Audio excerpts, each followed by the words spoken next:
பொய்ங்கிற வார்த்தைக்கு அகராதியில அர்த்தம் தேடுனா பாஜகன்னு இருக்கும். ஒரு சீட் எடுத்து பாருங்க ஐயா, வெறும் பொய்யா சொல்லிக்கிட்டு தெரியலாம்.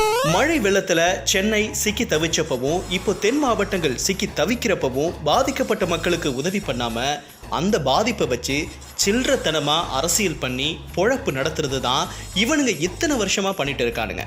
இது ஆக்ஷன் மேடம், இது ஆக்ஷன். இவனோட நடவடிக்கை வெளியில விட்டு பாருங்க, அப்ப நல்லா திரிக்கிறான் பாருங்க. கணுக்கால் அளவு தண்ணியில கப்பல்ல போற மாதிரி நடிச்சது. வீட்டு வாசல்ல பாதம் கூட நனையாத அளவுக்கு இருந்த தண்ணிய போட்டோ எடுத்து வெள்ளம்னு போஸ்ட் போட்டது.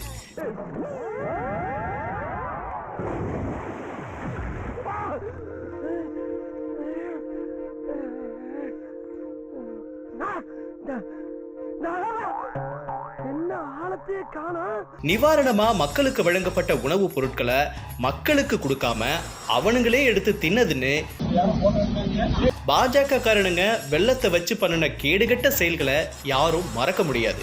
இப்ப என்னடானா தமிழ்நாடு அரசு வெள்ளம் பாதிக்கப்பட்ட மக்களுக்கு வழங்கின ரூபாய் 6000 நிதிய ஏதோ மோடி தான் கொடுத்திருக்காருன்னு சமூக வலைத்தளங்கள்ல பொய் பரப்பிட்டு இருக்கானுங்க. அட வெக்கம் கட்டுவீங்களா? இதுக்கு எதுக்குடா வெள்ளையங்கிலி மாலைன்னு? ஏன்டா எச்சக்கலைங்களா?